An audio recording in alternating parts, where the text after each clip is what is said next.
ओम नमो भगवते वासुदेवाय।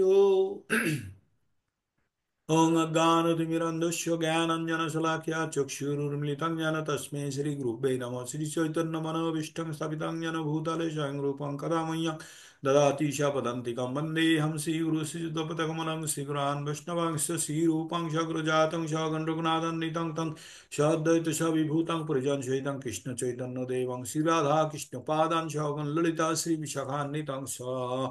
ओं नमो विष्णुपादाय कृष्णपृष्ठाय भूतले श्रीमते भक्ति वेदांत स्वामी निधि नामिने नमस्ते सरस्वती देवे गौरवाणी प्रचारिणे निर्विशेष शून्यवादी पाश्चात्य देश तारिणे नमो महावदन्नाय कृष्ण प्रेम पदाय कृष्णाय कृष्ण चैतन्य नामने गौरतिशे नमः। जय श्री कृष्ण चैतन्य प्रभु नित्यानंद श्री अद्वैत गदाधर शिवासादि गौर भक्तबिंदो। हे कृष्ण करुणा सिंधु दीन बंधु जगतपते गोपेश गोपिका कांत राधा कांत नमस्तुते। तप्त कंचन गौरांगी राधे वृंदावनेश्वरी विश्वभानुसुते देवी प्रणमामि हरिप्रिये। वंशाकल्पतरुभ्यश्च कृपा सिन्धुभ्यैव च पतितनां पावनेभ्यो वैष्णवेभ्यो नमो नमः। हरे कृष्ण कृष्ण कृष्ण हरे हरे, হরে রাম রাম রাম হরে হরে। আবার আপনাদেরকে স্বাগত জানিয়ে আমরা একটা নতুন সেশনের দিকে যাচ্ছি। সেশনটা হচ্ছে, আমরা এতদিন পর্যন্ত, আজ আমাদের 16তম দিন। 16তম দিনের মধ্যে আমরা 14 নম্বর অধ্যায় পর্যন্ত আমরা শেষ করেছি। এখন আমরা প্রবেশ করব 15 নম্বর অধ্যায়ে। 14 নম্বর অধ্যায়ে আমরা কি দেখেছি? প্রকৃতির তিনটে গুণ দ্বারা চালিত হওয়ার ফলে কিভাবে মানুষ বা অন্যান্য পশুদের উচ্চ বা নিম্ন গতি হয়, তার বিস্তারিত আলোচনা করা হয়েছে আগের চ্যাপ্টারে। প্রকৃতির তিনটে গুণ কি কি? সত, রজ আর তম। যখন কোনো পরিষ্কার আত্মা এই তিনটে গুণের অধীনে চলে আসে তখন তাকে বলা হয় জীব। আর এই জীব যখন প্রকৃতিতে এই তিনটে গুণ আর বাকি 24টা তত্ত্ব বলেছিলাম, টোটাল 24টা তত্ত্ব বলেছিলাম, মনে আছে? এই 24টা তত্ত্বের মধ্যে যখন আত্মা প্রবেশ করে তখন একটা জীবে পরিণত হয়। আর সেই জীব এই প্রকৃতিতে এই গুণের দ্বারা চালিত হয়ে দুঃখ কষ্ট ভোগ করতে থাকে বা সেই ধরনের কাজ করে। তো আরো আজকে এই তিনটে গুণের প্রভাব ছাড়াও আরো ভগবানের আরো বিশেষ কিছু গুণ মহিমা আমরা শোনার চেষ্টা করব। তো আমরা আজকে যেটা পড়বো সেটা পড়বো আমরা 15 নম্বর অধ্যায়। 15 নম্বর অধ্যায়ের নাম হচ্ছে পুরুষোত্তম যোগ। আমরা যে কোনো চ্যাপ্টারের নামের সঙ্গে আমরা একটা করে যোগ কথা খুঁজে পাচ্ছি। যোগ কথার অর্থ হচ্ছে যে ভগবানের সঙ্গে যুক্ত হওয়ার পদ্ধতি। তো এই 15 নম্বর অধ্যায়ে ভগবান অর্জুনকে যে 14 নম্বর অধ্যায়ে জ্ঞান দিয়েছেন তারই আরেকটু বিস্তারিতভাবে এখানে ভগবান জ্ঞান দিচ্ছেন। ভগবান কি বলছেন? শ্রী ভগবান উবাচ ঊর্ধ্বমূলং অধঃশাখাং ঊর্ধ্বমূলং অধঃশাখাং অশ্বত্থম প্রাহুর অব্যয়ম ছন্দাংসি যস্য পর্ণানি যশা যতম বেদ স বেদবিদ। ঊর্ধ্বমূলম অধঃশাখম অশ্বত্থম প্রাহুরব্যয়ম ছন্দাংসি যস্য পর্ণানি যত্তং বেদ স বেদবিদ। এটা আজকে একটা নতুন জিনিস, নতুন ধরনের জিনিসের কথা বলবেন ভগবান। কি বললেন? ভগবান বললেন, পরমেশ্বর ভগবান বললেন, ঊর্ধ্ব মূল এবং অধ শাখা বিশিষ্ট একটি অব্যয় অসস্থ অশ্বত্থ বৃক্ষের কথা বলা হয়েছে, যার পত্রগুলি বৈদিক মন্ত্রসমূহ, এবং যিনি সেই বৃক্ষটিকে জানেন তিনি বেদজ্ঞ। অনেকগুলো কথায় আপনাদের কাছে নতুন লাগছে। কি বলতে চাইছে ভগবান এখানে? ভগবান বলতে চাইছে এই পৃথিবী সম্বন্ধে বলতে চাইছে। কি বলতে চাইছে? বলছে একটা অশ্বত্থ গাছ আছে, সেই গাছের উপরের দিকে আছে শিকড় শিকড়। আর নিচের দিকে আছে শাখা।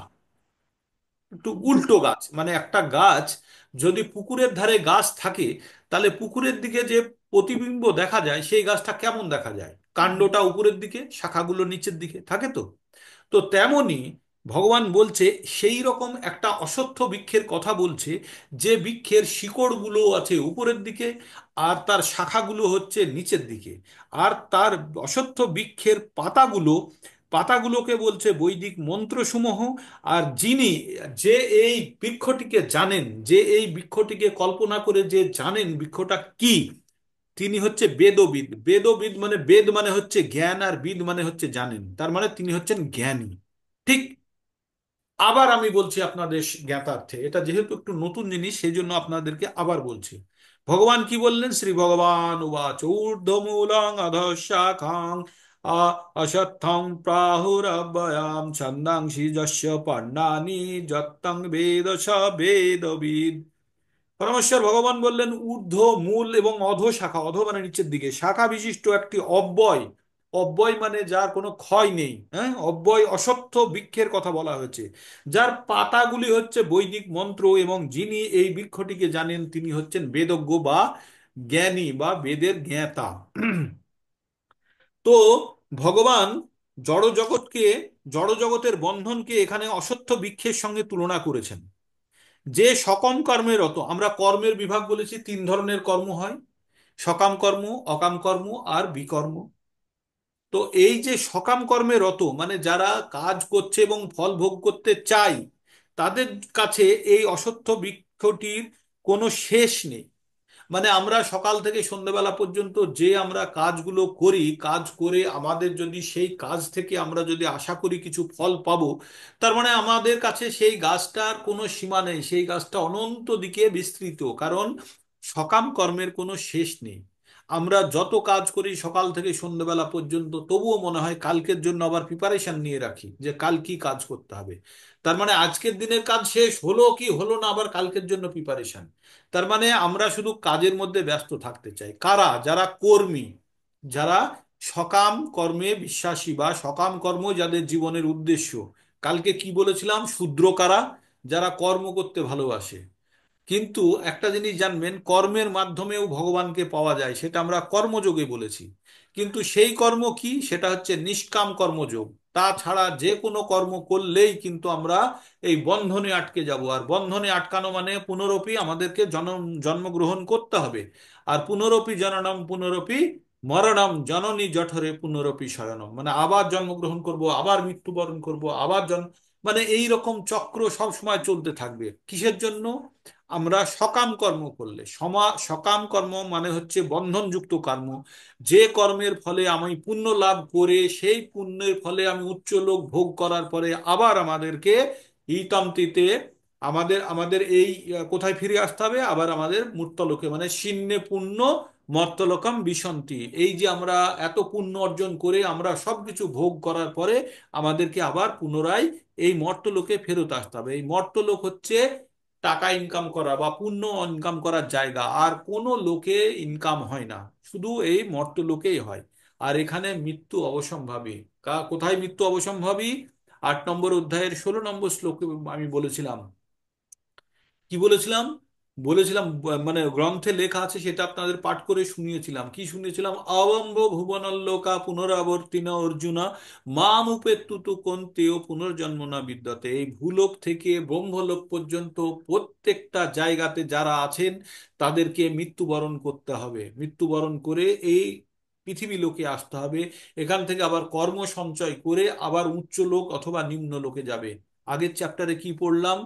পড়লাম 18 নম্বরে কি পড়লাম আমরা? ঊর্ধ্বং গচ্ছন্তি শতস্থা মধ্যম তিষ্ঠতি রজসা জঘন্য গুণ বৃত্তিস্থ অধ গচ্ছন্তি তমসা। তিন ধরনের গুণ আছে আমাদের। কি আছে?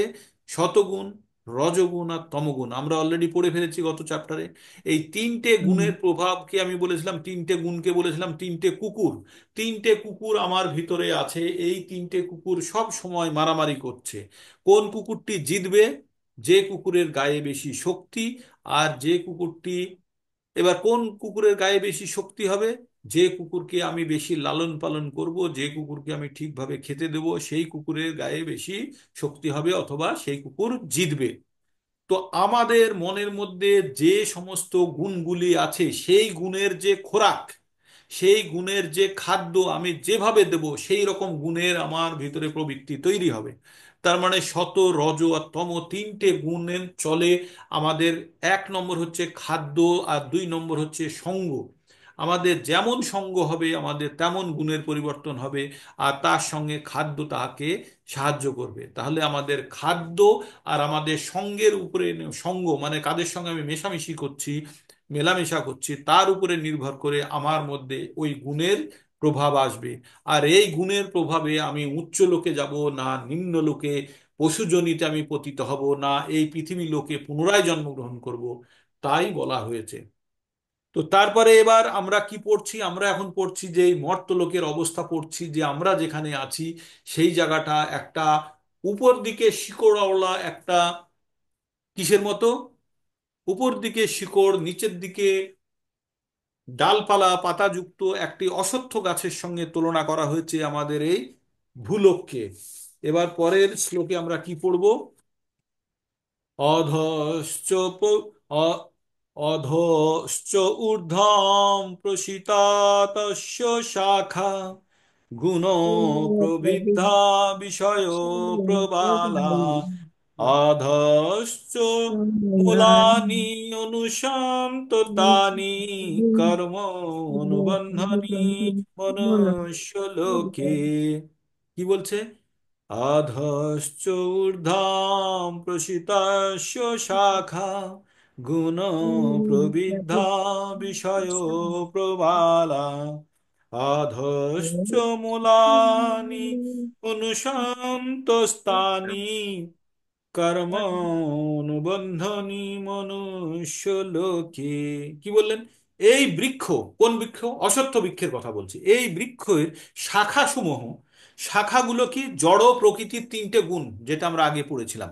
এই বৃক্ষের ডালপালাগুলো জড় প্রকৃতির তিনটে গুণ দ্বারা পুষ্ট, মানে এই যে গাছটার কথা বলা হলো সেই গাছের যে ডালপালাগুলো আছে সেগুলো প্রকৃতির তিনটে গুণ দ্বারা পুষ্ট। আপনারা প্রথমবারে পুরো জিনিসটা বুঝতে পারবেন না, শোনার জন্য শুনুন।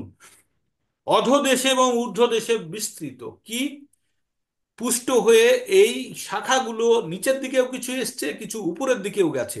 ইন্দ্রিয়ের বিষয়সমূহ এই শাখাগণের পল্লব, এবং এই বৃক্ষের অধোদেশে প্রসারিত মূলও রয়েছে, মানে এই বৃক্ষটির মূল উপর দিকে আর কিছু মূল নিচের দিকেও আছে।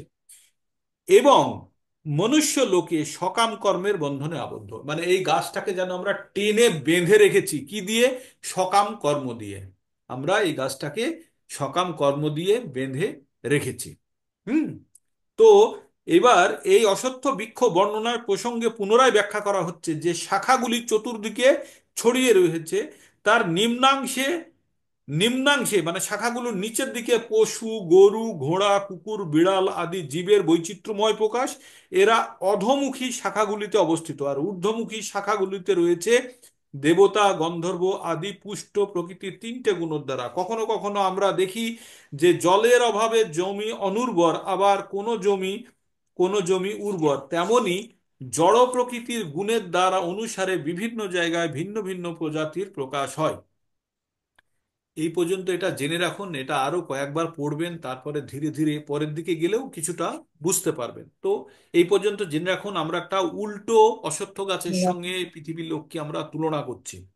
এবার এবার কি বলছেন, না রূপমস্য তথা উপলভ্যতে নাত্ত না চার দিন না চার দিন চ সম্প্রতিষ্ঠা সত্যমেনাম সুবীড় মূলং অসঙ্গ শাস্ত্রেণ দৃঢ়েন চিত্তা তথোপদম তৎপরিমার্গিতব্যং ততোপদম ততোপদং তৎপরিমার্গিতব্যং যস্মিন গত্তা ন নিবর্তন্তে ভূয়ো তামেব চাদ্যং পুরুষাং প্রপদ্যে যতঃ প্রবৃত্তি প্রসিতা পুরাণী। এখানে আমরা দুটো শ্লোক একসঙ্গে পড়লাম। এবার কি বলছে, এই বৃক্ষের প্রকৃত রূপটি এই জগতে উপলব্ধ হয় না। এই বৃক্ষটি কি, একটা পুকুরের পাড়ে একটা গাছ আছে, সেই গাছের ছায়াটা আমরা মানে প্রতিবিম্ব দেখছি জলের মধ্যে, ঠিক আছে। তার মানে আমরা যেটা দেখছি সেটা আসল নয়, সেটা একটা প্রতিবিম্ব। তো তেমনই বলছে এই পৃথিবীকে বলছে আসল লোকের এটা একটা বিরূপ প্রতিবিম্ব। বিরূপ মানে হচ্ছে যে বিকৃত প্রতিবিম্ব। কে, এই পৃথিবী লোক, পৃথিবীতে আমরা যা কিছু খুঁজছি সব মিথ্যে। কেমন ভাবে মিথ্যে, যে একটা আম গাছ আছে একটা পুকুরের পাড়ে, আর সেই পুকুরের জলের মধ্যে একটা প্রতিবিম্ব হয়েছে কার? আম গাছটির। আর আম গাছে প্রচুর আম ফল ফুল সব আছে। এবার জলের মধ্যে আমেরও আমেরও প্রতিবিম্ব হচ্ছে।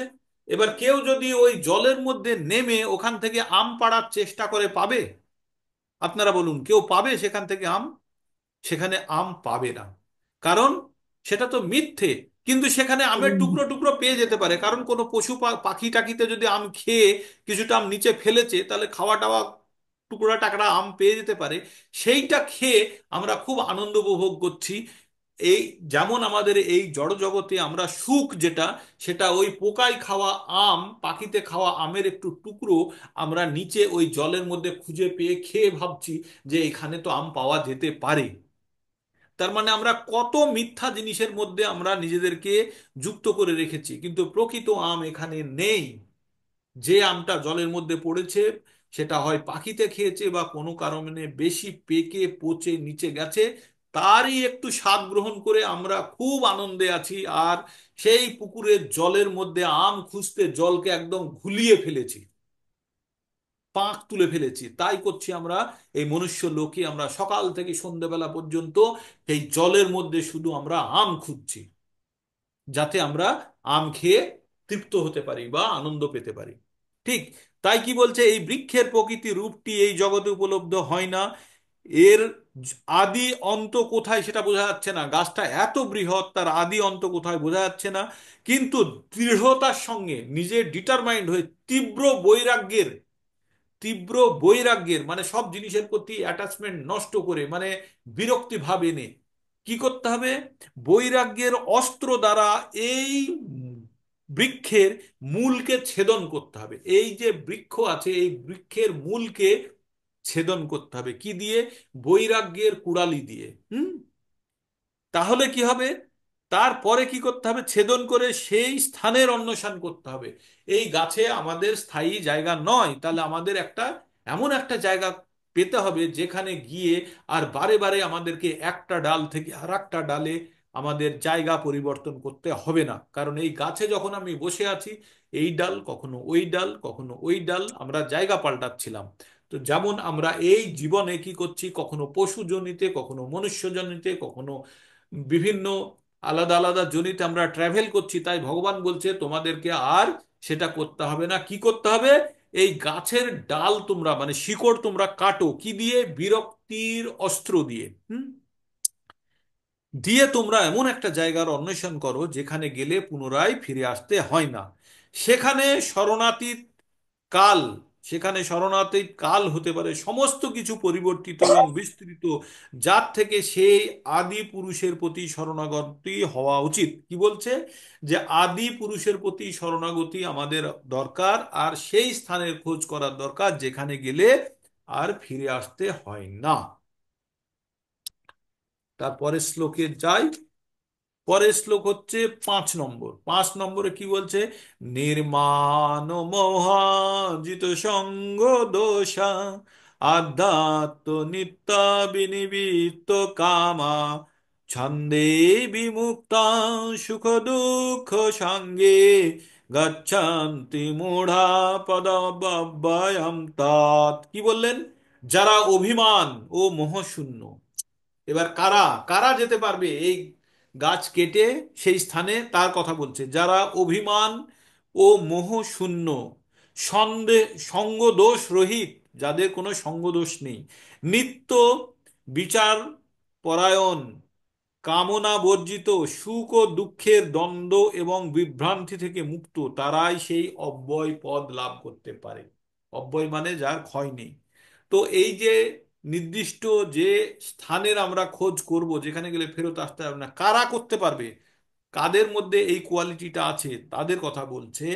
যারা অভিমান ও মোহ শূন্য, সঙ্গদোষ রহিত, তাদের মানে কোনো ব্যাড অ্যাসোসিয়েশন নেই, নিত্য বিচারপরায়ণ, কামনা বর্জিত, সুখ ও দুঃখের দ্বন্দ্ব, সুখ আর দুঃখের আমরা সবসময় দুটো জিনিস মানে হচ্ছে দ্বন্দ্বের মধ্যে থাকি, দ্বন্দ্বসমূহ থেকে বিভ্রান্তি থেকে মুক্ত, তারাই সেই অব্যয় পদ লাভ করেন।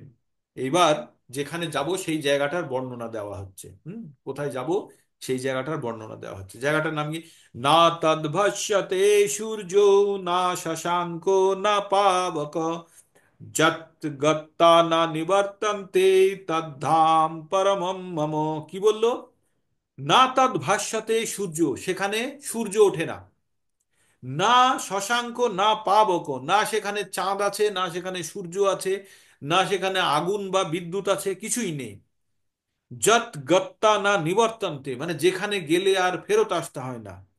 তদ্ধাম পরম মম, ভগবান বললেন সেইটা আমার ধাম। যেখানে সূর্য লাগে না, চন্দ্র লাগে না, যেখানে ইলেকট্রিসিটি লাগে না বা আগুন জ্বালাতে লাগে না, যেখানে গেলে আর ফেরত আসতে হয় না, সেটা হচ্ছে আমার ধাম। তাই ভগবান কি বলছে? যেখানে গেলে আর এই জড় জগতে ফিরে আসতে হয় না, সেই পরম ধামকে সূর্য, চন্দ্র, অগ্নি বা বিদ্যুৎ আলোকিত করে না। চিন্ময় জগৎ বা পরমেশ্বর ভগবানের ধাম বা কৃষ্ণলোক বা গোলক বৃন্দাবন সম্বন্ধে এখানে বর্ণনা করা হয়েছে। চিদ আকাশে সূর্যকরণ, সূর্যকিরণ, চন্দ্রকিরণ, অগ্নি অথবা বৈদ্যুতিক শক্তির কোনো প্রয়োজন হয় না, কারণ সেখানে সমস্ত গ্রহই জ্যোতির্ময়। এই ব্রহ্মাণ্ডে কেবল একটি গ্রহ সূর্য হচ্ছে জ্যোতির্ময়, কিন্তু চিত আকাশে সব কয়টি গ্রহই জ্যোতির্ময়। বৈকুণ্ঠ নামক এই গ্রহের উজ্জ্বল জ্যোতিষ্ক দ্বারা বিচ্ছুরিত হয়ে ব্রহ্মজ্যোতি নামক চিদাকাশে প্রকাশ হয়। প্রকৃতপক্ষে এই ব্রহ্মজ্যোতি বিচ্ছুরিত হয় কৃষ্ণের আলোয়। গোলক বৃন্দাবন থেকে এই অত্যুজ্জ্বল জ্যোতির কিয়দংশ মহত্তত্ত্ব দ্বারা আচ্ছাদিত, সেটি জড়জগৎ। আরো বড় বিস্তারিত বর্ণনা আছে। এরপরে ভগবান এইবার আর একটু অন্য কথা বলল। বলল কোথায় গেলে আর ফিরতে হবে না, ভগবানের ধামে গেলে আর ফিরতে হবে না, সেগুলো আগেও বলেছে। এবার ভগবান বলছে যে যারা মনুষ্য, যারা মানুষ, তারা পৃথিবীতে কি করে কষ্ট করছে। তাই বলছে 7 নম্বরে, মামে বাংশ জীবা লোকে জীবা ভূতান সনাতন মনষষ্টানি ইন্দ্রিয়ানি প্রকৃতি স্থানি কর্ষতি। বলছে এই জড় জগতে কি বলছে? মামে বাংশ জীবা লোকে জীবা ভূতান সনাতন। বলছে এই যে পৃথিবীতে যত প্রাণী আছে সবাই আমার অংশ। মামে বংশ মানে আমার অংশ, মাম এব অংশ মানে আমার একটা অংশ। কি করছে? জীবালোকে মানে এই পৃথিবীতে জীবা ভূতান সনাতন, এই যে জীব, প্রত্যেকটা জীব যারা আছে মানে আত্মা যারা, তারা সব সনাতন। তারা, তাদের কখনো বিনাশ নেই। কি বলছে? এই বিনাশ নেই। কি করছে তারা? মনোষষ্ঠানি ইন্দ্রিয়ানি, আমাদের কতগুলো ইন্দ্রিয় আছে? 5টা কর্মেন্দ্রিয় আর 5টা জ্ঞানেন্দ্রিয়, আর একটা ইন্দ্রিয় আছে তাকে বলা হয় মন, সেটা হচ্ছে অন্তরিন্দ্রিয়।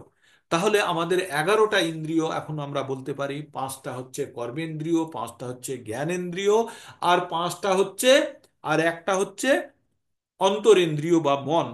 এখানে 6টা ইন্দ্রিয়ের কথা বলছে। আর কি বলছে? কর্ষতি, কর্ষতি মানে কঠিন পরিশ্রম করাকে বলে কর্ষতি। প্রকৃতি স্থানী মানে এই প্রকৃতিতে থেকে কি করছে? মনোষষ্ঠানি ইন্দ্রিয়ানি প্রকৃতি স্থানী কর্ষতি। আমরা প্রত্যেকে যে কাজগুলো করি, আপনারা একটা জিনিস ভেবে রাখুন তো, কিসের জন্য করছি? শুধু আমাদের ইন্দ্রিয়কে খুশ করার জন্য। এই 5টা ইন্দ্রিয়কে খুশি করার জন্য আমরা সব সময় সকাল থেকে সন্ধ্যাবেলা পর্যন্ত পরিশ্রম করছি। এই 5টা ইন্দ্রিয়কে, চক্ষু, কর্ণ, নাসিকা, জিহ্বা, ত্বক, এগুলো হচ্ছে আমাদের জ্ঞানেন্দ্রিয়। আর কর্মেন্দ্রিয় হচ্ছে মুখ, পানি, পা, মুখ, পানি, পাদ, উদর, উপস্থ। তো এই যে পাঁচটা পাঁচটা 10টা, এই ইন্দ্রিয়গুলোর মধ্যে আমাদের মেন যে কালপিট সেটা হচ্ছে আমাদের জ্ঞানেন্দ্রিয়, যে আমাদের মনকে খবর দেয় যে এই এইখানে রসগোল্লা রাখা আছে, যে ভাবতেই মুখে জলে, জিভে জল চলে আসা। ওইখানে ভালো সিনেমা হচ্ছে, পোস্টার দেখতেই সিনেমা দেখার ইচ্ছা জাগ্রত হওয়া। এই যে জিনিসগুলো কে খবর দিচ্ছে? এগুলোর খবর দিচ্ছে আমাদের জ্ঞানেন্দ্রিয়গুলো। আর এই জ্ঞানেন্দ্রিয়ের প্রভাবে পড়ে আমাদের আরো 5টা ইন্দ্রিয় পাগলের মতো পরিশ্রম করছে। পা হেঁটে চলছে, দিনের পর দিন হেঁটে চলছি আমরা। হাত দিয়ে পরিশ্রম করছি, কঠোর পরিশ্রম করছি। আর কি করছি? খাওয়ার সময়তেও পরিশ্রম করছি। বাকি উদরের জন্য উদরের কাজ করছে, উদর নিজে উপস্থ বা আমরা জননেন্দ্রিয় ব্যবহার করি সন্তান উৎপাদনের জন্য বা যেভাবে। তো এইভাবে আমাদের, আমরা কি করছি পৃথিবীতে? মনোষষ্ঠানি ইন্দ্রিয়ানি প্রকৃতি স্থানী কর্ষতি, মন আর আরো 5টা ইন্দ্রিয়, এই 6জন মিলে প্রকৃতিতে আমরা সব সময় কঠিন পরিশ্রম করছি শুধু একটা জিনিসের জন্য, এই আমাদের ছটা ইন্দ্রিয়কে, মন সহ আরো পাঁচটা ইন্দ্রিয়কে তৃপ্তি করার জন্য। আপনারা একবার ভেবে দেখবেন যে সকাল থেকে সন্ধ্যেবেলা পর্যন্ত কি জন্য কাজ করেন আপনারা, কি উদ্দেশ্যটা কি? এই পাঁচটা ইন্দ্রিয়কে তৃপ্ত করা ছাড়া আর কোনো উদ্দেশ্য হতে পারে না, কোনো উদ্দেশ্য হতে পারে না। আপনারা ভেবে দেখবেন যে কোনো কাজ, কি আমি এই কাজের দ্বারা কি আমি কাকে সন্তুষ্ট করছি? মনকে সন্তুষ্ট করছেন, বাস, আর কাউকে নয়।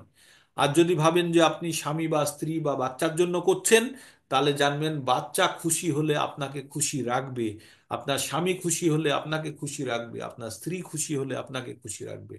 একদম স্বার্থপরের মতো নিজের মনকে খুশি করার জন্য আমরা কাজ করছি। 8 নম্বর খুব গুরুত্বপূর্ণ শ্লোক। শরীরাং যদবাপ্নোতি যচ্চাপ্লুতো ক্রমতি ঈশ্বরঃ গৃহীতৈতানি সংয়াতি বায়ুর্গন্ধ নিবাসায়াত। আবার বলি, শরীরাং যদবাপ্নোতি যচ্চাপ্লুতো ক্রমতি ঈশ্বরঃ গৃহীতৈতানি সংয়াতি বায়ুর্গন্ধ নিবেশয়াত। ভগবান কি বলছেন? বায়ু, বাতাস যেমন একটি জায়গা থেকে অন্য জায়গা গন্ধ বয়ে নিয়ে যায়, কি করে বাতাসে একটা জায়গা থেকে আর একটা জায়গাতে গন্ধ নিয়ে যায়, তেমনি এই জড় জগতের দেহের ঈশ্বর জীব এক জায়গা থেকে অন্য দেহে তাহার জীবনের ধারণাগুলো বয়ে নিয়ে যায়। মানে এমন একটা কথা বলল, যে কথাটা যদি আপনারা গভীরভাবে ভাবেন, তাহলে সারা দিন এই একটি টপিকের উপরে ব্যাখ্যা করা বা বিশ্লেষণ করা বা তর্ক করা যাবে। ভগবান কি বললেন? শরীরাং যদবাপ্লোতি যচ্চাক্লমতি ঈশ্বরঃ গৃহীতৈতানি সংয়াতি বায়ুর্গন্ধা নিবেশয়াত। কি বললেন এখানে ভগবান? ভগবান বলছেন বায়ু যেমন কোনো উৎস থেকে, যেমন একটা গোলাপের ফুল আছে, ফুলের পাশ দিয়ে বাতাস যখন বয়ে যায়, তখন ওই বাতাসে কি করে, ওই ফুলের গন্ধ বয়ে নিয়ে যায়। তেমনি এই জড় জগৎ থেকে দেহের ঈশ্বর, আমাদের এই দেহের ঈশ্বরকে, আমাদের দেহের মালিককে, আমাদের দেহের ঈশ্বর হচ্ছে আত্মা হুম, বা জীব হুম, বলছে।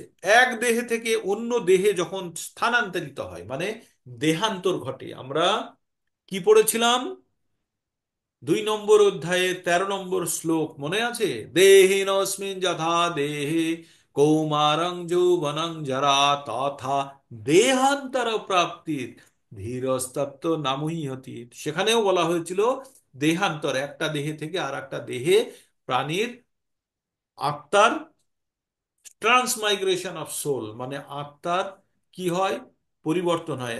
আত্মা একটা শরীর থেকে আর একটা শরীরে যখন যায়, তখন সেটাকে বলে আত্মার দেহান্তরণ। ঠিক আছে? তো সেই কথা এখানে বলছে, যেমন বাতাস, বাতাস কি করে, ওই গন্ধ বয়ে নিয়ে আর একটা জায়গায় গিয়ে ছেড়ে দেয়, কিন্তু বাতাস ওই গন্ধ মাখে না। তেমন আত্মা এই শরীরের যত পাপ পুণ্য জ্ঞান যা কিছু আছে, সব বয়ে নিয়ে চলে যায় অন্য আর একটা শরীরে গিয়ে। সেই শরীরটা আবার কোন শরীর পাই? যেমন আমার মনের মধ্যে ইচ্ছা আছে, সেই রকম ইচ্ছা অনুযায়ী আমরা একটা শরীর পাবো। ওই যে বলেছিলাম, হুম, ইয়াম ইয়াম ব্যাপী শরণ ভাবম ত্যাজ তন্তে কলেবরম তম তমে বৈতি কোন্তে ও সদা তদ্ভাব ভাবি তাহা 8-6। হুম, তার আগে বলেছিলাম অন্ত কালে চ মামে ব শরণ মুক্তা কলেবরম যো প্রয়াতি সমদ ভাব ইয়াতি নাস্তত্র সংশয়। মৃত্যুর সময় যে যা স্মরণ করবে সেই অনুযায়ী পরবর্তী জীবন পাবে। তো এই যে স্মরণ করলো মৃত্যুর সময়, এই খবরটা কার কাছে থাকে? সেটা আত্মার গায়ের পুরে একটা লেয়ার থাকে, সেই লেয়ারের নাম হচ্ছে সূক্ষ্ম শরীর। আর এই সূক্ষ্ম শরীর কি দিয়ে তৈরি? মন বুদ্ধি আর অহংকার দিয়ে তৈরি। আর এই মন বুদ্ধি অহংকার দিয়ে তৈরি যে সূক্ষ্ম শরীর, তার কাছে লুকোনো থাকে সব আমাদের তথ্য। এই তথ্যগুলো বয়ে নিয়ে যায় আবার পরবর্তী জীবনে যে শরীর আমরা গ্রহণ করছি। আর সেই শরীর অনুযায়ী আমাদের যে সূক্ষ্ম শরীর, সূক্ষ্ম শরীরের পরিবর্তন ওই শরীরের মতো অনুযায়ী হয়। ঠিক আর ওই শরীরে গিয়ে এই ধ্যান ধারণা জ্ঞান বুদ্ধিগুলো নিয়ে গিয়ে আত্মা ওইখানে বসে এবার ওই শরীরের মধ্যে থেকে এই যে আগের জন্মের যে সমস্ত ইচ্ছাগুলো অপূরণীয় ছিল সেইগুলো পূরণ করার চেষ্টা করে। এইভাবে বারবার আমরা জন্ম মৃত্যুর চক্করে আবদ্ধ থাকি। একটা জীবন থেকে আর একটা জীবনে আমরা বারবার আমাদের নিজেদেরকে বয়ে নিয়ে যাই। এটাকে বলে আত্মার দেহান্তরণ। তারপরে বলছে শ্রোত্তং চক্ষুং চ স্পর্শনং চ রসনং ঘ্রাণমেব চ অধিষ্ঠায়ং মনশ্চায়ং বিষয়োনুপশোভতে পশোভতে। কি বললো? বললো এই জীব, যে জীব একটা দেহ থেকে আর একটা দেহে কি নিয়ে যাচ্ছে? কি নিয়ে যাচ্ছে? তথ্য। কোন তথ্য? যে আমরা যে আমাদের শরীরের মধ্যে এই জীবনের যে ইনফরমেশন গুলো আছে সেগুলো তো জমা আছে, সেইগুলোকে বয়ে নিয়ে যাচ্ছে সূক্ষ্ম শরীর। নিয়ে গিয়ে কি করছে? এই যে আমার যে ইচ্ছাগুলো রয়েছে সেই ইচ্ছা অনুযায়ী চক্ষু, কর্ণ, জিহ্বা, নাসিকা এবং মনকে আশ্রয় করে ইন্দ্রিয়ের বিষয় সময়ে আবার ভোগ করার মতো একটা শরীর পাই, আর সেইগুলোকে আমরা ভোগ করি। উপভোগ করি। হুম, এটা হচ্ছে, এই পর্যন্ত হচ্ছে আপনাদের বুঝতে হবে। এইবার আবার একটা নতুন কথা বলছে। কি বলছে? উৎক্রামন্তাং হুম, স্থিতাং ব্যাপী ভুঙ্গানাম বা গুণান্বিতাম বিমূঢ়ানানু পশ্যন্তি পশ্যন্তি জ্ঞান চক্ষুষা। কি বললেন? মূঢ় মানে বোকা যারা, দেখতে পায় না। বোকারা কি দেখতে পায় না? একটা শরীর জীব ত্যাগ করে আর একটা শরীরে তা বা প্রকৃতির গুণের দ্বারা প্রভাবিত হয়ে কিভাবে পরবর্তী দেহে সে ভোগ করে বা উপভোগ করে। কিন্তু জ্ঞান চক্ষু বিশিষ্ট যাদের জ্ঞানের উন্মেষ হয়েছে সেই চক্ষু বিশিষ্ট ব্যক্তিগণরা এই সমস্ত সবকিছুই দেখতে পান। যাদের এই ভগবদ গীতার জ্ঞান হয়ে গেছে, আপনারা যারা আজকে শুনছেন, যাদের এই জ্ঞান হয়েছে যে আত্মার দেহান্তর হয়, একটা দেহ থেকে আর একটা দেহে যায়, কিভাবে যায়, এই দেহে থাকা অবস্থায় যে যে ইচ্ছাগুলো পালন করছে সেই অপূর্ণ ইচ্ছাগুলোকে পূরণ করার জন্য সেই রকম একটা শরীর পায়, আর সেই শরীরের মধ্যে বর্তমান থেকে এই ইচ্ছাগুলোকে পূরণ করে। এই যে দেহান্তরের পদ্ধতিটা বোকারা বুঝতে পারে না, কিন্তু যাদের জ্ঞান হয়েছে, যারা এই শাস্ত্র জ্ঞান অর্জন করেছে, তারা এটা বুঝতে পারে। ঠিক। তারপরে যতন্ত যোগিনশ্চৈনং পশ্যন্ত যতশ্চ যতশ্চ যোগিনশ্চৈনং চৈনং পশ্যন্তি আত্মনি অবস্থিতম যতন্ত অপি অকৃত আত্মান না এনম অচেতস। আবার সেই একই কথাটাকে আরেকবার জোর দিয়ে বলছে। আত্মজ্ঞানে অধিষ্ঠিত যত্নশীল যোগীগণ এই তত্ত্ব দর্শন করতে পারেন। কি তত্ত্ব দর্শন? ওই যে বললাম আগের শ্লোকে, মূঢ়া যারা বুদ্ধি কম তারা এটা বুঝতে পারে না, তাই এখানে বলছে আত্মজ্ঞানে, সেলফ রিয়ালাইজ, যারা এই জ্ঞান অর্জন করেছে, নিজের সম্বন্ধে জেনেছে, আত্ম উপলব্ধি করেছে, সেই রকম ব্যক্তি যত্নশীল যোগীগণ এই তত্ত্ব দর্শন করতে পারেন। কিন্তু আত্মতত্ত্ব জ্ঞান রহিত অবিবেকী, যারা সেলফ রিয়ালাইজ না, যাদের এই বুদ্ধি নেই, যত্নপরায়ণ হলেও এই তত্ত্ব সম্বন্ধে অভিজ্ঞতা ও জ্ঞান লাভ করতে পারে না। মানে আমার যদি সেলফ রিয়ালাইজ, কালকে এইটার ব্যাপারে আপনাদের খুব বড় লেকচার দিয়েছিলাম আমি, যাদের আত্মজ্ঞান নাই সেই সমস্ত ব্যক্তিরা যদি কোনো জ্ঞান আপনাকে দেওয়ার চেষ্টা করে, সেই জ্ঞানের ততটা জোর থাকবে না, সেই তারা তত্ত্বদর্শী হতে পারবে না। তাই এখানে বলছে আত্মজ্ঞানে অধিষ্ঠিত যত্নশীল যোগীগণ এই তত্ত্ব দর্শন করতে পারেন, কিন্তু আত্মজ্ঞান মানে সেলফ রিয়ালাইজ নয়, যারা যারা নিজেকে চিনতে পারেনি, অবিবেক, যাদের বিবেক নেই কিন্তু তাদের জ্ঞান আছে। কোন জ্ঞান আছে? ভৌতিক জ্ঞান আছে। তারা যত্নপরায়ণ হলেও এই তত্ত্ব সম্বন্ধে জানতে পারে না। আমি ইতিহাস সম্বন্ধে অনেক কিছু জানলেও আমি যদি সায়েন্স বই না পড়ি তাহলে কিন্তু অঙ্ক বা ফিজিক্স পারবো না। তাই বলছে এখানে আমরা জড় জগতের জ্ঞান নিয়ে যদি জ্ঞানী হয়ে বসে থাকি, তাহলে কিন্তু আমরা যতই যত্ন করে এটাকে জানার চেষ্টা করি, আমরা এই মাইগ্রেশন অফ সোল, আত্মার দেহান্তর আমরা কিছুতেই বুঝতে পারবো না যতক্ষণ না পর্যন্ত তত্ত্ব দর্শন করতে পারছি। ঠিক আছে। যৎ আদিত্য গতম তেজ জগৎ ভাস্বয়তে অখিলাম, যৎ চন্দ্রামসি যৎ চ অগ্নৌ তত্তেজ বিদ্ধি মামুকম। এবার ভগবান নিজের সম্বন্ধে আবার বলতে শুরু করেছেন। কি বলছেন? সূর্যের যে জ্যোতি সমগ্র জগৎকে উদ্ভাসিত করে, চন্দ্র ও অগ্নির যে জ্যোতি সেসব আমারই তেজ বলে জানবেন। কি বলছে ভগবান নিজের সম্বন্ধে বলছে? 14 নম্বর পর্যন্ত নিজের সম্বন্ধে বলবে, 14-15 পর্যন্তই বলবে যে সূর্যের যে জ্যোতি, সূর্যের যে আলো তেজ জগৎকে আলোকিত করে রেখেছে, চন্দ্র এবং অগ্নির যে জ্যোতি তা আমারই তেজ বলে, তা ভগবানের থেকেই প্রাপ্ত, তাই ভগবানের থেকেই এই শক্তিটা পেয়েছেন। তারপরে ভগবান কি বলছে 13 নম্বরে? গামাবিশ্ব চ ভূতানি ধারায়ামি অহম ওজসা পুঞ্চামি চ ঔষধি সর্বা সোম ভূত্তারসাত্তং। আচ্ছা, এবার আজকে একটা নতুন জিনিস শিখুন। এটা হচ্ছে, যে কোনো গাছ তার বৃদ্ধি হয় সূর্যের আলোকে।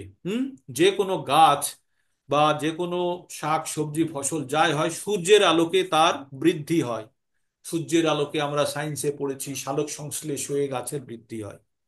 কিন্তু গাছের যে খাবারের টেস্ট বা গাছের যে ফলের টেস্ট বা স্বাদ, সেটা হয় চন্দ্রের আলোকে।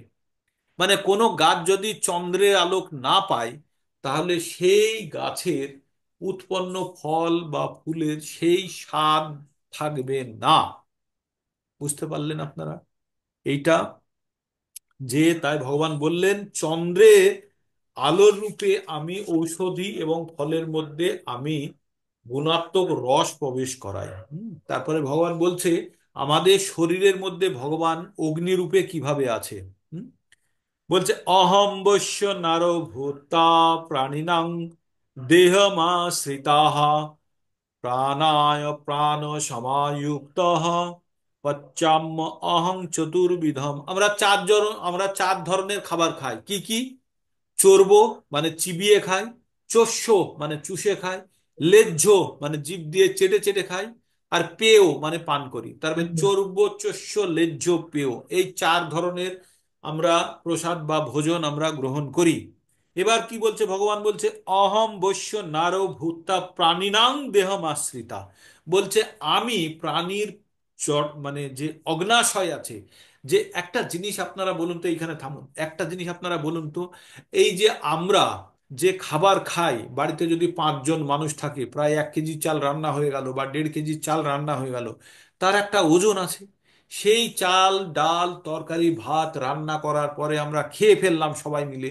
খাওয়ার পরে যদি আমরা পটি যখন করি, খুব সামান্য পরিমাণই পটি করি, তাই না? এমন না যে 1 হাঁড়ি ভাত আর এই 5 জনে পটি করে 1 হাঁড়ি ভাত 1 হাঁড়ি তরকারি সমান হবে না কোনো অবস্থা। তাহলে বাকিটা কোথায় গেল?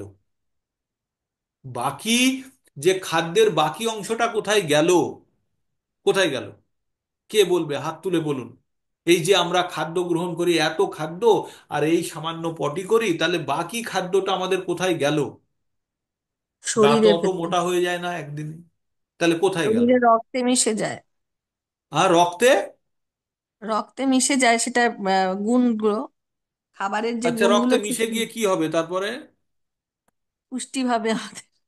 হ্যাঁ, রক্তে না হয় মিশে গেল, এবার রক্ত তো, তাহলে রক্ত বেড়ে যাওয়ার কথা প্রচুর পরিমাণে, তাই না?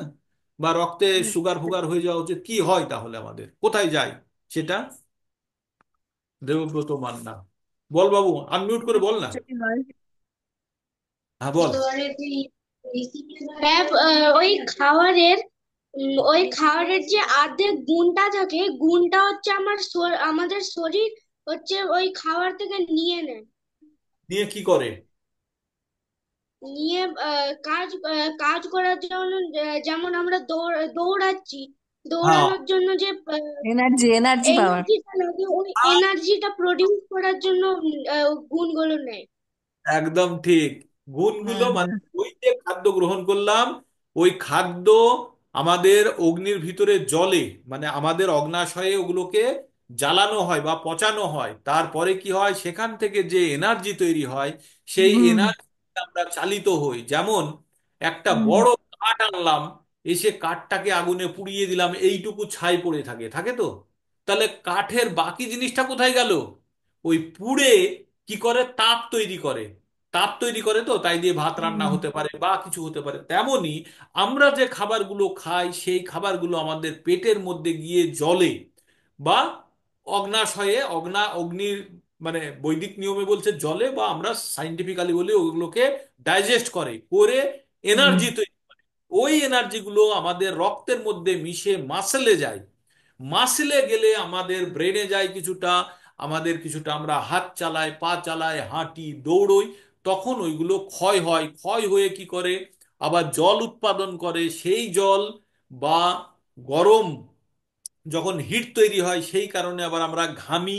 আবার সেই ঘাম ওইখান থেকে শরীর থেকে বেরিয়ে শরীরকে ঠান্ডা করার চেষ্টা করে। মানে কত ধরনের মেকানিজম আমাদের শরীরের মধ্যে আছে, কে পুরো তৈরি করে? বৈজ্ঞানিক। ভগবান তৈরি করেছে। বৈজ্ঞানিক হ্যাঁ, তো চেষ্টা করে, বৈজ্ঞানিক তৈরি করে। ভগবানই তৈরি করেছে। হ্যাঁ, তৈরি করেছে। আর বৈজ্ঞানিক ব্যাখ্যা করার চেষ্টা করে ভগবান। বৈজ্ঞানিক যদি ব্যাখ্যা নাও করে তবুও কিছু যায় আসে না, ওটা আমাদের বোঝার জন্য ব্যাখ্যা করেছে। নিউটন হুম আবিষ্কার হুম করলো যে আপেল গাছের পাতার উপর থেকে নিচে ভূমিতে পড়ে, সেখান থেকে সে মাধ্যাকর্ষণ শক্তিকে আবিষ্কার করলো। তার মানে কি সেই দিন থেকে শক্তিটা চালু হলো, না তার আগেও ছিল? তার আগেও ছিল। এটা হুম ব্যাখ্যা করার চেষ্টা করলো, আগেও আপেল পড়তো এখনো পড়ে। নিউটন যদি হুম না হুম বলতো তবুও পড়বে, শুধু ও ব্যাখ্যা করলো কেন পড়ে। তো তেমনি আমাদের পেটের ভিতরে যে খাদ্যগুলো পচে বা আমাদের হজম হয়, হজম হওয়ার পরে কি করে সে যতখানি এনার্জি প্রয়োজন ক্রিয়েট করে। তার পুরোটাই আমাদের শরীরের মধ্যে চলে যায়। কিছুটা এনার্জি লস করি, কিছুটা জমা পড়ে, কিছুটা ফ্যাট হয়, ভুঁড়ি হয়। আর হুম বাকিটা যেটা আমাদের শরীরের প্রয়োজন নেই সেটা আমাদের পটির মাধ্যমে বেরিয়ে যায়, ঠিক? তো এই হলো ভগবানের চার ধরনের খাবার হজম করার জন্য ভগবান আমাদের পেটের মধ্যে অগ্নিরূপে বর্তমান। ঠিক সেটাই বললেন, চতুর্বিধ চার ধরনের খাবার আমরা পেটের মধ্যে, সেটা ভগবান বলছে অগ্নিরূপে পেটের মধ্যে পচাম্য অহম পচান্নম চতুর্বিধম, চার রকমের অন্ন আমরা পেটের মধ্যে হজম করাই, ঠিক? এবার 15 নম্বরে এবার ভগবান আবার অন্য আর একটা কথা বলছে। কি বলছে? সর্বস্ব চাহং হৃদি সন্নিবিষ্ট মত্ত স্মৃতির জ্ঞানম অপহনং চ বেদেশ্চ সর্বে অহমেব বেদ্য বেদান্ত বেদবিদেবি চাহম। কি বললেন? সর্বস্ব চাহাং হৃদি সন্নিবিষ্ট, প্রত্যেকটা ব্যক্তির হৃদয়ে আমি বর্তমান। এবার হুম বুঝে নিন, ভগবান আগেও কিন্তু অনেকবার বলেছে যে হুম অনুমন্তা চা উপদেষ্টা চা ভোক্তা ভোক্তা মহেশ্বর বলেছে ভগবান। হুম তারপরে কি হুম বলেছে? যে ভোক্তারাম যোগ্য তাপস্যাম সর্বলোক মহেশ্বরাম মহেশ্বরাম সুহৃদং সর্বভূতানাম সুহৃদং, প্রত্যেকের হৃদের মধ্যে বসে আছে। হুম এটা তো তেমনি আরো বলছেন ভগবান, কি বলছেন? বলছে সর্বস্ব চহম হৃদি সন্নিবিষ্ট, আমি প্রত্যেকের হৃদয়ের মধ্যে বসে আছি। মত্ত স্মৃতির জ্ঞান, ভগবান আমাদেরকে কি দিয়েছে? স্মৃতি দিয়েছে, জ্ঞান দিয়েছে, এবং ভুলে যাওয়ার প্রসেসটাও দিয়েছে। তার মানে আমরা একটা দেহ থেকে আর একটা দেহে যখন আমাদের দেহান্তর হচ্ছে, তখন তো আগের জীবনে সবকিছু আমরা তথ্য নিয়ে আসছি। এবার এই তথ্যগুলো আমাদের কি হচ্ছে, ভগবান কিছু ভুলিয়ে দিচ্ছে, না হলে তো মানুষ বাঁচতেই পারবে না, আগের জীবনের ঝামেলা নিয়েই তো মরে যাবে। তাই বলছে ভগবান বলছে স্মৃতি এবং বিস্মৃতি। স্মৃতি মানে মনে রাখার ক্ষমতা, আর বিস্মৃতি মানে ভুলে যাওয়ার ক্ষমতা। স্মৃতি এবং বিস্মৃতি আমিই দিই। তারপরে ভগবান যে ফাইনাল কথাটা বলল, বেদেশ্চ সর্বে অহমেদ বেদ্য, বেদ পড়ে তুমি যেটা জানবে সেটা তুমি আমাকেই জানবে। বাস। তার মানে ভগবানকে যদি কেউ জেনে যায় তাহলে তার বেদ পড়ার প্রয়োজন নেই। তাই ভগবান এখানে বলছে, এইরকম একটা 2 নম্বরের একটা শ্লোক বলেছিল 44-এ, মনে আছে? আপনারা হয়তো ডিটেলসে পড়েননি সেই জন্য মনে থাকবে না।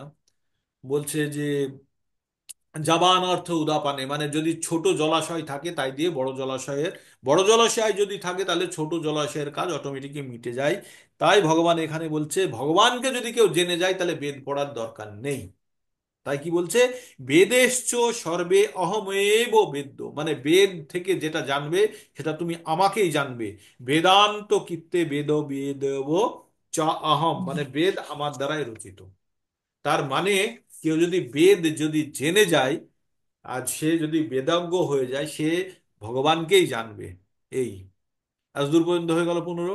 এবার আরেকটু অন্যরকম কথা বলছে। এবার ভগবান বলছে যে দুই ধরনের লোক হয়, একটা হচ্ছে ক্ষার আর একটা হচ্ছে অক্ষর। হ্যাঁ, তো বলছে, কি বলছে, দৌইম পুরুষ লোকে ক্ষার চ অক্ষর এব চ, অক্ষর এব চ ক্ষর সর্বাণি ভূতানি কুটস্থ উচ্যতে। ক্ষর, খর আর অক্ষর, এটা সংস্কৃতে বললে খর আর অক্ষর মানে একটা হচ্ছে বিনাশশীল আর একটা হচ্ছে অবিনাশশীল, যার ক্ষয় নেই। একটা হচ্ছে সৎ, একটা হচ্ছে অসৎ। ক্ষর আর অসৎ, অক্ষর দুই ধরনের জীব আছে, একটা হচ্ছে বদ্ধ জীব, একটা হচ্ছে মুক্ত জীব। এই জড়জগতে সমস্ত জীবকে বলা হয় ক্ষর, মানে যাদের অন্ত আছে, যাদের শেষ হয়ে যায়, সেই সমস্ত জীবকে বলা হচ্ছে ক্ষর। আর যাদের ক্ষয় নেই চিৎ জগতের, একটা হচ্ছে জড়তে যারা আছে তারা হচ্ছে জীবভূত, আর যারা ব্রহ্মলোকে আছে তারা হচ্ছে ব্রহ্মভূত। তাহলে এই দুই ধরনের জীব হয়, একটা হচ্ছে ব্রহ্মভূত যারা টোটালি আধ্যাত্মিক, আর আরেকটা হচ্ছে জীবভূত যারা আধ্যাত্মিক এবং ভৌতিক জীবনের মিশ্রণ। ঠিক আছে, এটা বলা হলো। তারপরে এবার ভগবান বলছে যে উত্তম পুরুষ, পুরুষ তু অন্ন পরম ই উদাহিত जो लोको त्रयम् अविश्य বিভত বিভক্তির অব্যয় ঈশ্বর। কি বললো, এই দুটি ভিন্ন পুরুষকে বলা হয়, এই দুটি ছাড়া আর একজন আবার আছে। আমরা কি বললাম, খার পড়লাম আর একটা বললাম অক্ষর। ক্ষরকে যে ক্ষয় হয়ে যায় সে হচ্ছে কে, জীবলোক, জীবভূত আভূত। আর আরেকজন কে বললো অক্ষর, সে হচ্ছে ব্রহ্মভূত অবস্থায় আছে, যে যে টোটালি আধ্যাত্মিক সে হচ্ছে ব্রহ্মভূত। আর যে জীবভূত মানে হচ্ছে যে ভৌতিক এবং আধ্যাত্মিক মিলিয়ে সে হচ্ছে জীবভূত। দুজনেই কিন্তু, দুজনের মধ্যে কি বলছে, যে দুজনের থেকে এর থেকেও ভালো আরেকজন আছে, সে হচ্ছে উত্তম পুরুষ। তিনি কে, তিনি যিনি ঈশ্বর ও অব্যয় এবং এই তিন লোকে আবিষ্ট হয়ে তাদের লালন পালন করছে। এই তিনটে লোকে মানে উচ্চ লোক, নিম্ন লোক আর ভূলোক, এই তিনটে লোকের মধ্যে থেকে ভগবান সকলকে লালন পালন করছে। তারপরে ভগবান কি বলছেন, যস্মাৎ খরম অতীতহম অক্ষরাতপি চ উত্তমম উচ্চ উত্তমম অথো যস্মি লোকে বেদে চ প্রথিত পুরুষোত্তমম। কি বললো, যেহেতু আমি ক্ষার এবং অক্ষর থেকে উত্তম, কার থেকে ভালো, খরের থেকেও ভালো, অক্ষরের থেকেও ভালো, আর আমি উত্তম, সেহেতু এই জগতে ও বেদে আমি পুরুষোত্তম নামে খ্যাত। ভগবানকে বলল পুরুষোত্তম নামে খ্যাত। এবার 19 নম্বরের খুব গুরুত্বপূর্ণ শ্লোক, খুবই গুরুত্বপূর্ণ শ্লোকটি মন দিয়ে শুনুন। যো মামেব সম্মূঢ়া জানাতি পুরুষোত্তমম সো সর্ববিধ ভজতে মাম সর্বভাবেন ভারত। আবার পড়ছি, যো মামেব সম্মূঢ় জানাতি পুরুষোত্তমম স সর্ববিধ ভজতি মাম সর্বভাবেন ভারত। কি বলছেন এখানে, বলছে হে ভারত, যিনি যো অসম্মূঢ়, অসম্মূঢ় মানে, সম্মূঢ় মানে হচ্ছে ডাউট, অসম্মূঢ় মানে হচ্ছে নিঃসন্দেহে, যে সন্দেহ অতীত ভাবে আমাকে পুরুষোত্তম বলে জানেন। ভগবানকে যে জানে যে ভগবান পুরুষোত্তম, যে জানেন তিনি সর্বজ্ঞ, তিনি সব জেনে গেছেন। মানে ভগবানকে যদি কেউ জেনে যায় সে সবকিছু জেনে গেছে। আর সর্বতোভাবে তিনি আমার ভজনা করেন, সে সবসময় কি করে, আমার ভজনা করে। আর ভজনা করলে কি হবে? তেষাং সতত যুক্তরাং ভজতাং প্রীতিপূর্বকম দদামি বুদ্ধি যোগম তম येन মায়ুপায়ন্তিতে। মানে আমি তাকে, যে আমার সর্বদা এইভাবে আমার ভজনা করে, তাকে আমি কি দিই? আমি বুদ্ধি যোগ দিই, বুদ্ধির দ্বারা সে যেন আমার কাছে চলে আসতে পারে। এইভাবে ভগবান 19 নম্বর শ্লোক পর্যন্ত শেষ করলেন। এবার এই অধ্যায়ের শেষ শ্লোকটি আমরা পড়ব। ইতি গুহ্যতমম শাস্ত্রম ইদম মুক ইব ইদম উক্তম ময়া নঘ এতৎ বুদ্ধা বুদ্ধিমান সাৎকৃত কৃতাশ্চ ভারত। কি বললো? হে নিষ্পাপ অর্জুন, হে ভারত, এইভাবে সব থেকে গোপনীয় শাস্ত্র আমি তোমার কাছে প্রকাশ করলাম। যিনি এই তত্ত্ব অবগত, তিনি প্রকৃত বুদ্ধিমান এবং তিনি কৃতার্থ হন। হুম। আমরা 1 ঘন্টার মধ্যে আমরা মোটামুটি ঠিক পৌঁছে গেছি। তো ভগবান এখানে স্পষ্টভাবে কি বলছেন? এই সমস্ত দিব্য শাস্ত্রের সারমর্ম এবং পরমেশ্বর ভগবান যেভাবে দান করেছে ঠিক সেইভাবেই উপলব্ধি করা উচিত। মানে ভগবান যে যেভাবে বলেছে আমাদের সেইভাবেই বুঝতে হবে, নিজের কোনো মন গড়া বুদ্ধি এর মধ্যে ঢোকানো হবে না। ফলে মানুষের বুদ্ধি বিকশিত হবে এবং সে সম্পূর্ণরূপে দিব্য জ্ঞান উপলব্ধি করতে পারবে। পক্ষান্তরে বলা যায় ভগবত দর্শন এবং উপলব্ধি করার ফলে ভক্তিযোগে ভগবানের সেবায় নিযুক্ত হওয়ার ফলে সকলে জড় প্রকৃতির গুণের কলুষতা থেকে মুক্ত হতে পারে। ভক্তিযোগ পূর্ণ তত্ত্বজ্ঞান লাভের পন্থা। সেখানে ভক্তিযোগ সাধিত হয়, সেখানে জড় জগতের কলুষতা থাকতে পারে না। তার মানে যেখানে ভক্তিযোগ সাধিত হয় সেখানে জড় জগতের কলুষতা থাকতে পারে না। ভগবানের সেবা এবং ভগবান এক ও অভিন্ন, কারণ তার উভয় চিন্ময়, তারা উভয়ই চিন্ময়। ভগবানের সেবা অনুষ্ঠিত হয় ভগবান পরমেশ্বরের অন্তরঙ্গা শক্তির মাধ্যমে। ভগবানকে বলা হয় সূর্যের মতো এবং অজ্ঞানতা হচ্ছে অন্ধকার। এখানে কি বলছে? বলছে কৃষ্ণ সর্বসম মায়া অন্ধকার, যাহা কৃষ্ণ তাহা নাই মায়ার অধিকার। মানে সব জগতে যদি সূর্য না থাকে পুরো জগৎ অন্ধকার। অন্ধকার তো মানে অজ্ঞানতার অন্ধকার বলছে। তাই বলছে যে যখন সূর্য নেই পুরো বিশ্ব অন্ধকার থাকে থাকে সূর্য উঠলেই কিন্তু অন্ধকার কোথায় পালিয়ে যায়। তেমনি বলছে ভগবান যেখানে নেই সেই জায়গাটায় অজ্ঞানতার অন্ধকারে ভর্তি, কিন্তু ভগবানের যেই প্রবেশ হয় সেই জায়গাটার অন্ধকার বা অজ্ঞানতা দূর হয়ে যায়। তাই বলছে যে আমাদের মনের যে অন্ধকার, মনের মধ্যে যে অজ্ঞানতার আমাদের স্তূপ রয়ে গেছে, তা একমাত্র নিরসন হবে জ্ঞানরূপী আলোর দ্বীপ জ্বালানোর জন্য।